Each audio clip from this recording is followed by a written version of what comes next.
Hai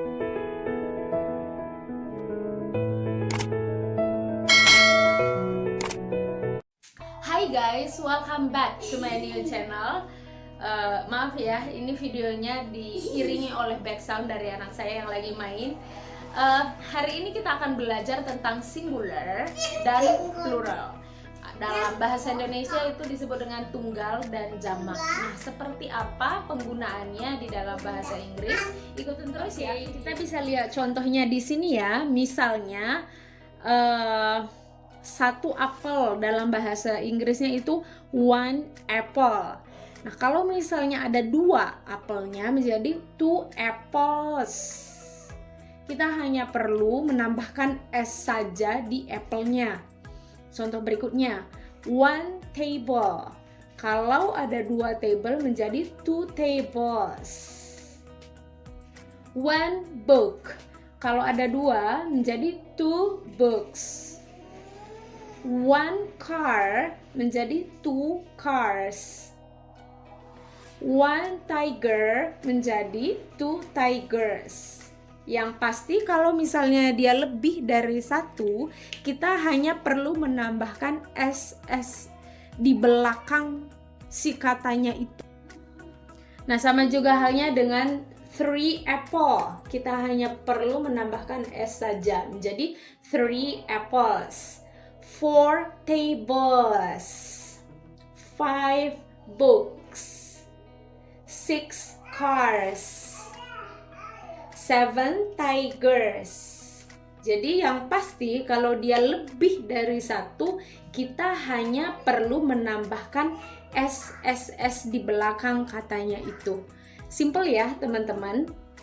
Nah, ini ada beberapa contoh yang kalau kita mau ubah bentuknya dari singular menjadi plural atau diubah dari yang satu menjadi lebih dari satu, dia justru berbeda banget. Dia caranya bukan ditambah s kayak contoh yang tadi. Misalnya child, bahasa Indonesia yang anak. Nah, kalau child itu artinya satu anak. Ketika diubah jadi plural menjadi children, ini bisa dua anak, bisa tiga, yang pasti lebih dari satu. Ya, perbedaannya child ini satu. Kalau children dia bisa dua atau lebih dari satu. Ya, nah yang kedua foot, kaki. Ketika diubah jadi plural, jadi dua kaki misalnya, dia menjadi feet. Berikutnya tooth, gigi, satu gigi. Lebih dari satu gigi, bisa dua, bisa tiga, seterusnya, dia menjadi teeth. Mouse, tikus. Kalau dia diubah menjadi plural, dia menjadi mice. Tikus-tikus, dua tikus, tiga tikus. Berikutnya goose, itu angsa. Nah, kalau dia diubah menjadi plural, dia menjadi geese. Church, gereja, satu.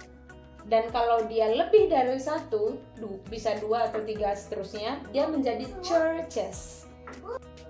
Nah, mungkin teman-teman bertanya-tanya sekarang, gimana sih cara mengetahui bahwa kata yang satu ini kalau dia diubah jadi bentuk plural, dia hanya ditambah s saja, sedangkan kata yang ini dia justru bukan ditambah s tapi justru sangat berubah bentuk seperti ini. Nah, sayangnya teman-teman nggak ada rumusnya, nggak ada formula yang mengatur itu. Tapi gimana cara untuk mengetahuinya? Salah satunya bisa dengan sering baca textbook gitu ya. Itu akan sangat membantu. Tapi teman-teman gak usah khawatir karena bentuk yang seperti ini yang dia sangat berubah gitu ya dalam bentuk pluralnya itu jauh lebih sedikit dari yang ditambah s-nya itu tadi gitu. Oke ya teman-teman, kalau punya pertanyaan seputar ini boleh ditaruh di kolom komentar. Semoga ini membantu. Thank you teman-teman.